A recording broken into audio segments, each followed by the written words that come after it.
Hey, you guys, it's a summer morning here in North Idaho, which means it's cold out. Oh my goodness, I'm in my boots, I'm in my sweater, and I'm headed out to the garden first thing this morning.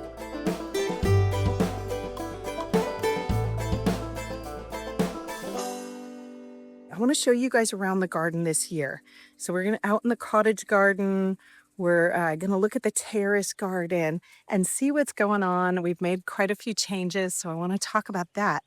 But I also want to talk about something that is something that I know a lot of people struggle with, and that is gardening with children. Like, how do we make gardening something that is actually enjoyable and doable while we have children in tow?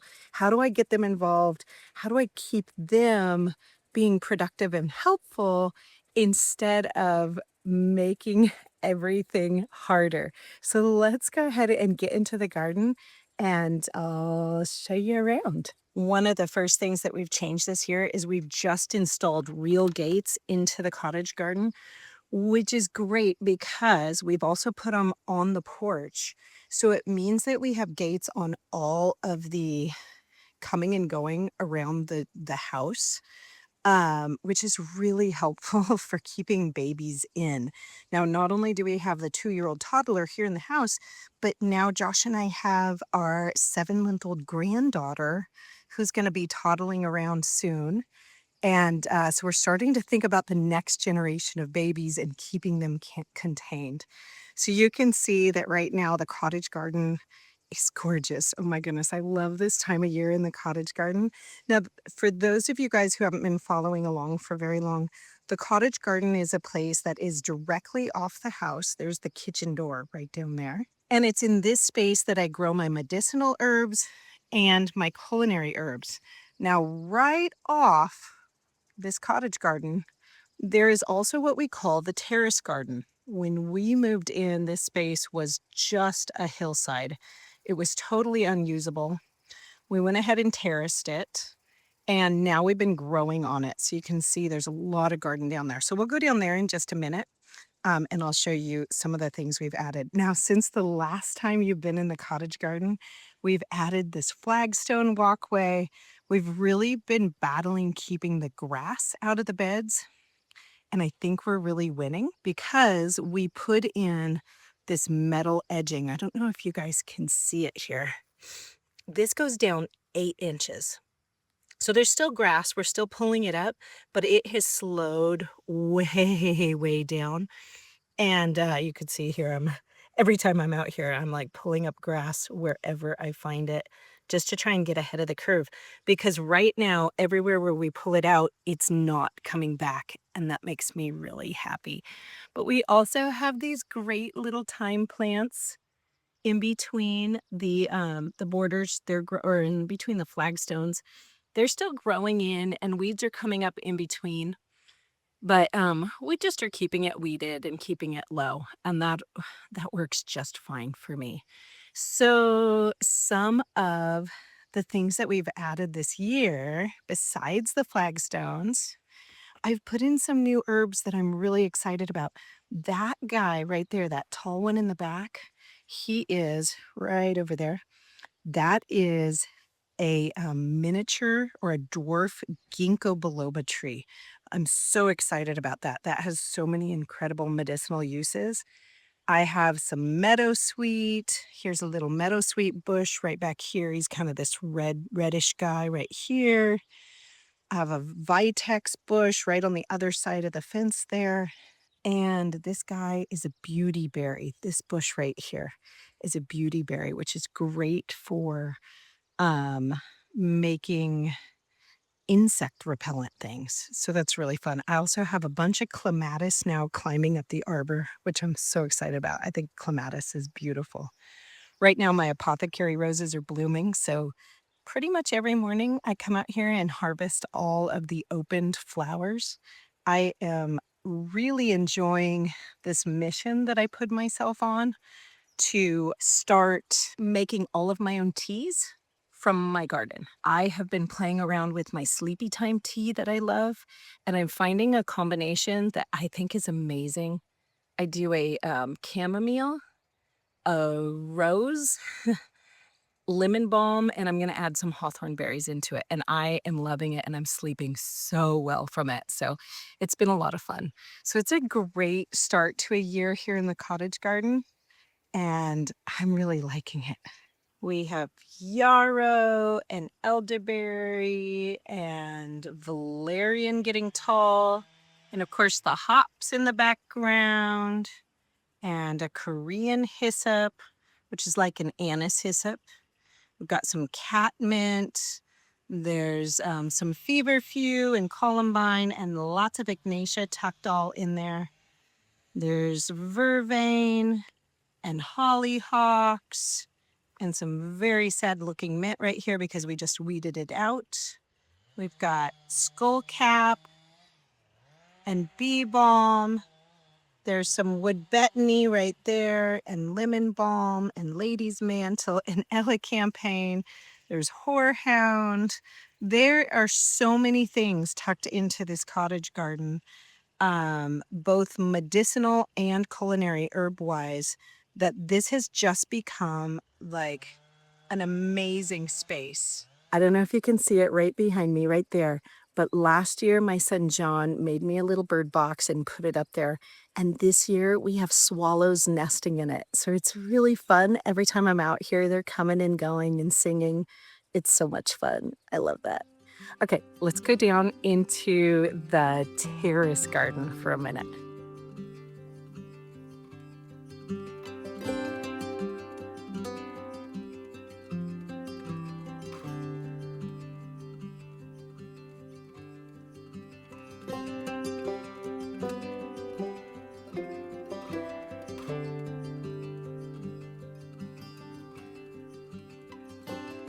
Here we are in the terrace garden. It looks like kind of a disaster right now, honestly. But in about a month, it is going to look so productive. It's going to be amazing. So, what you're seeing right here is a bunch of radishes that have gone to seed. We planted way too many radishes. But one thing that I love to do when I'm marking out my garden beds in the spring is to plant a quick growing crop to mark out the actual bed space. This is the row. I'm so excited about this. I've never done this before, you guys. This is the row where I'm growing only cut flowers. These are just flowers for cutting. And then, of course, the radishes are in between. So we've got asters and we have bachelor's buttons and we've got calendula and different marigolds, coxcomb. We have all sorts of flowers in here, snapdragons, and they are starting to grow up. And we will come through here probably in the next week and go ahead and pull out all of the radishes, harvest the ones that are still good. We've been using a lot of them. We just have way more than we needed. And we're going to have just flowers for cutting for bouquets in the house. I just found that I really had a hard time cutting all the beautiful flowers that were in the cottage garden. And so I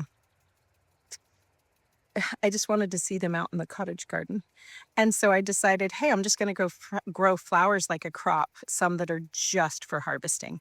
Down here we have our peas, the fresh eating cucumbers, and these are some tomatoes that I'm trialing. They really like the heat gain of this black landscape cloth here that we're using to control the grass on the hillsides until we can kill it back. And so I'm seeing if I can get some earlier tomatoes. And our first tomato that we actually harvested was on June 16th, which is just crazy for us. We've never harvested such an early tomato. The chamomile bed, chamomile gone wild. And then we have the succession beds here where we just plant lettuce after lettuce after lettuce. Every week we plant more lettuce. So we have lots of salads all summer long. But something that's really fun and exciting is this new area over here. So last year we were not growing around the corner here, but this year you can see we have now expanded into this growing space. Lots of Napa cabbage we have to get in here and harvest and get that ready. So we have a lot growing. Now, on all the hillside faces, you can see up there, you can see here, this is all winter squash or melons growing. So that is going to cover in and take over this entire garden. We did this last year and we grew so much amazing winter squash.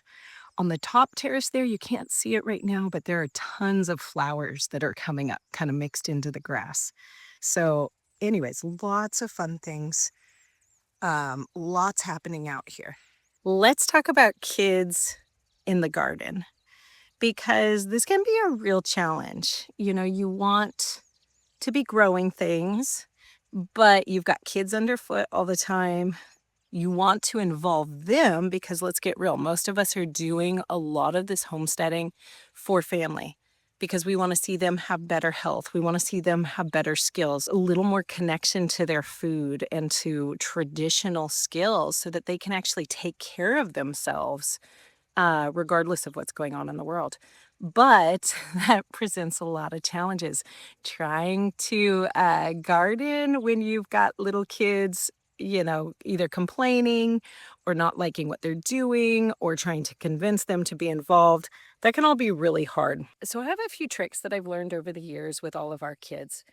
And the first thing that I have to do this in the house, I have to do this in the garden, is I walk through I try to do it almost daily, sometimes I only get to it a couple times a week, but I have a little notebook and I walk through and I just observe and I take notes on things that need to be done. This gives me fresh eyes. If I'm always walking around and just doing the doing, then I have a hard time seeing everything that needs to be done because I'm so, like, focused on the details that I'm not seeing the broad picture.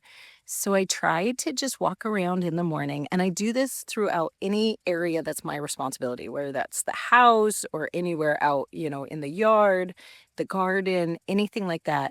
I try to just walk around and observe with a notebook, and I take notes on things that I need to do, like, immediately, like, this is a problem right now, ASAP versus things that should get done in the next week or two. And I keep that just in a little notebook. That, you guys, is golden. Now, I tried to do that without children in hand. And sometimes that means that I am out in the garden early in the morning, which is great. It's a beautiful time to be out here. That gives us a little thinking space before the kids are running around all over the place. The other thing that I do is I create what's called garden jurisdictions. Now, we have jurisdictions for the kids in the house, but in the summertime, we also have garden jurisdictions.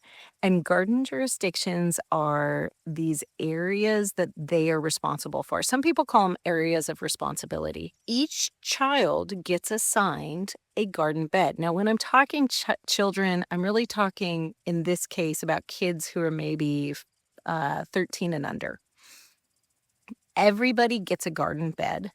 And I walk through their garden bed with them and I tell them like, here are the weeds that are popping in. Here's what I want you to do in this garden bed.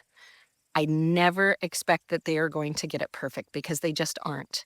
But it actually is really helpful if they're spending a few minutes just pulling out the grass or the weeds or the things that they can easily identify.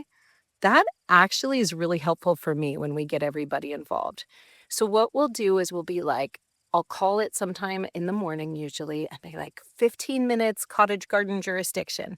So we all go outside and here's one of the number one keys.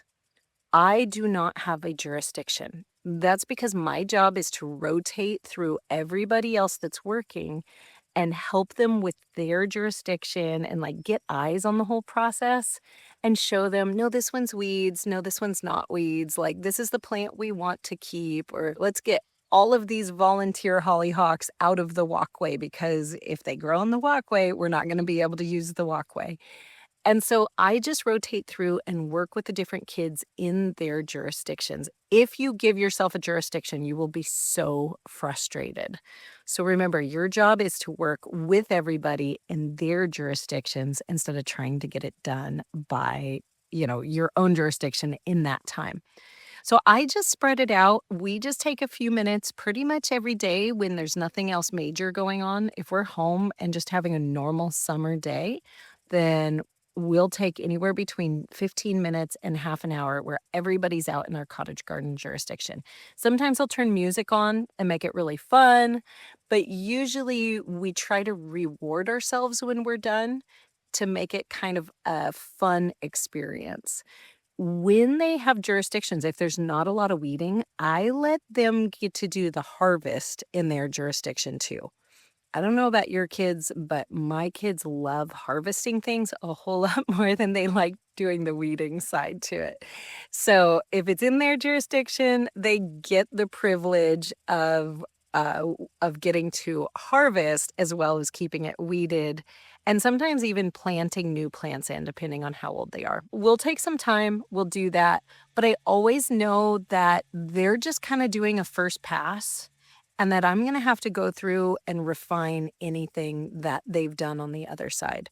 At some point, you kind of decide good enough is good enough, and maybe the kids' weeding is good enough. Maybe that's all that you need in the garden. But usually I want to at least go through and put eyeballs on it and make sure that it's working okay. So this area of the terraces is the last remaining area that we have not started growing on. And the reason we haven't started growing on there is it's like pure rock. It doesn't look like it, but it is really, really rocky over here. So we're hoping next year to kind of come up with a solution and figure out what we're going to do with it. But we definitely want to get it in production. Josh and I have been working really hard to figure out growing more of our own animal feed and not being quite so dependent on bringing feed in. And one of the solutions we're coming up with is winter squash. It grows so well here, it preserves itself. Um, and so we're just putting in more and more squash, more and more pumpkins, and that we see as a lot of really great space for growing more animal feed. Also things like sunflowers, it's another great animal feed, but it's also great for making your own home pressed oils, especially for topical uses. You know, we generally try and stay away from the seed oils, but that can be a great way to make the oils you need for soap making or for herbal oil, you know, for things like salves and all. This area is an area that I absolutely love. I'm still working on it. You can see that's my very quick answer to a shade solution. You know that's mine because if Josh had done it, it would be straight and level and probably built in permanently and look great. But for me, I'm just like, I need a solution. So I'm going to put this up now. I love getting to sit out here in my garden, but in the afternoons when I tend to have time and I want to sit out here and have a cup of tea, the sun is just blaring down in this spot. And in the summertime, it just gets a little hot for me. So I just created a little cozy nook. This is my little tea nook where I get to have my afternoon tea. Another really important thing to think about when you're thinking about gardening or actually doing anything with children on the homestead is to remember that you need to be having fun. If you're not having fun, you're going to make it a miserable situation for everybody involved. So make sure you're enjoying yourself and make sure you're creating a situation where the kids can enjoy themselves in the process and that it's rewarding for them instead of just this job that they have to do. And a lot of times I think that that comes down to example. You know, even if outwardly the kids kind of have an attitude and roll their eyes a little bit and like, oh my goodness, mom having fun working and showing a joyful attitude when she's working just goes so far to actually making the experience something that seems really rewarding. Make sure you're enjoying it yourself. Make sure you make the garden space that you love and that you enjoy being in, and you set up life in a way that gives you the space to enjoy your gardening and enjoy gardening with the kids. Then it's going to be fun for everybody. Okay, you guys, get out there, take the kids into the garden with you. It is so easy to decide, like, I'm just going to do this while the kids are asleep or while they're napping. But it's something that is going to pay back dividends for years. Them having that experience out in the garden, getting their hands in the soil, just really enjoying that experience of being together and working together. So make sure you get them out there with you, even if they act like they don't want to be there. Have a great day and get out to the garden.